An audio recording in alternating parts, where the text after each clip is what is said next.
Behold, this tree with the bent knee shows the direction to Mount Washington. Indigenous people would notch the tree, bend it, and tie it down so that it would grow in this way to show directions. It reminds me of a story that I heard a long time ago. A long time ago, there was a family. They were looking for food, and they wandered deep into the mountains to try to find plentiful game. There was one man with his wife and his 2 children. And they went deep from the village out into the mountains to set up a camp. And so it was in the fall that they went out and they built a wigwam, which is a round dome-shaped structure. They bent some saplings over and made a circle in the middle for the fire's smoke to go out. And they covered the outside of it with birch bark to make it waterproof and windproof. And they set up a camp far from the village, all alone. Just this man, his wife, and his 2 children. And with them they had a birch canoe that they used to go up and down the river when they needed to go far. They hunted by bow and arrow and spear. They had fish nets in the river. But what they needed for winter was deer. They needed to hunt some deer so that they would have hides, bones, and meat. So, at this time there wasn't many deer around. The game was scarce. Nobody knows why. Maybe the animals were migrating that season in a different place and there was nothing to be found. So that's why they went way out into the mountains to look for game. Because around the village, people were hungry, they were starving, and there was too many hunters but not enough food. So they came out here into the mountains to find food. All alone. Well, this man said to his wife, I went all day, I went all night for 3 days and 3 nights and I couldn't find even a turkey. So I'm going to go up over these hills where I saw a lake. I'm going to go across that lake and up past that lake there may be a river, there may be a field, there may be a valley with plenty of deer.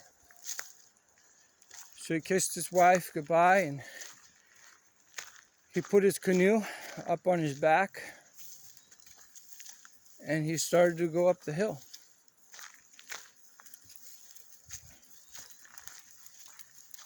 He got up over that hill by himself and he saw that the lake was further away than he thought. So he kept walking. Eventually he came up to another hill. And it was steep. Well, walking with a canoe on your back is hard work going up a hill. And sometimes you could trip. And as he got to the top of that hill, he tripped. And what he fell on was very, very sharp. It put a pain in his chest, a stinging in his chest. And instantly, he went to sleep.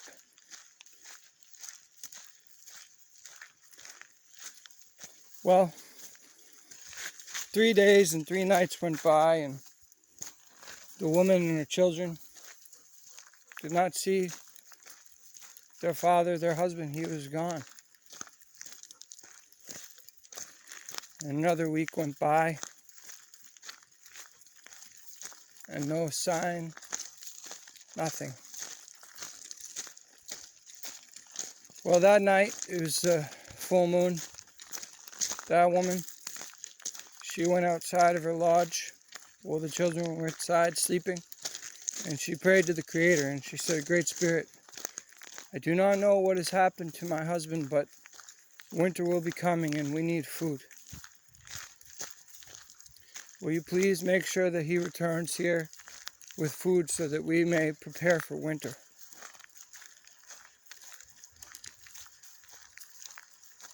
Well, 3 nights later,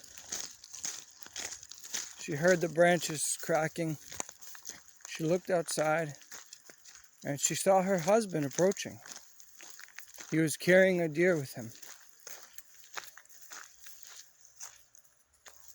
Outside of the lodge, they had a fire.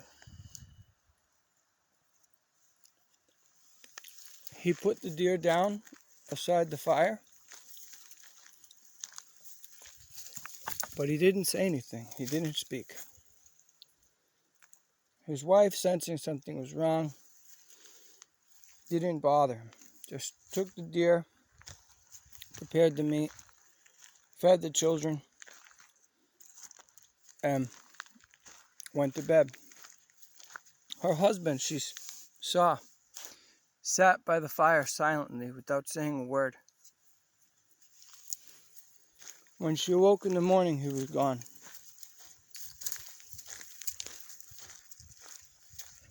She couldn't even find his footprints.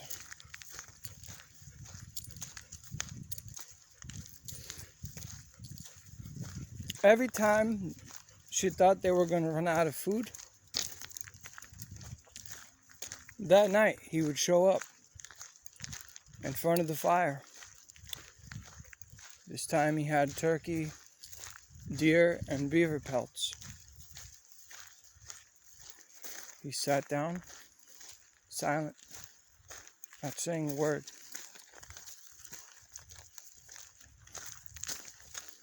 Again, in the morning, when she awoke, he was gone, not a trace. This went on for weeks, for months, all the way through the winter, all the way until the springtime. Every time she thought that he wasn't going to come back and that they were going to be out of food and starve, he showed up with food and disappeared by morning. Well, springtime came and the snow melted, and she decided she had enough of this. She didn't know what was going on. She said, "I'm going to go take the children and go back to the village, and we're going to go look for him." So that's what she did. She traveled down the river, went back to the village, and she grabbed up a group of warriors and she said, "My husband has gone missing. He was acting strange. He wouldn't speak. He would only come to give us food and then he would leave again. We need to go find him." And so the warriors went out searching everywhere.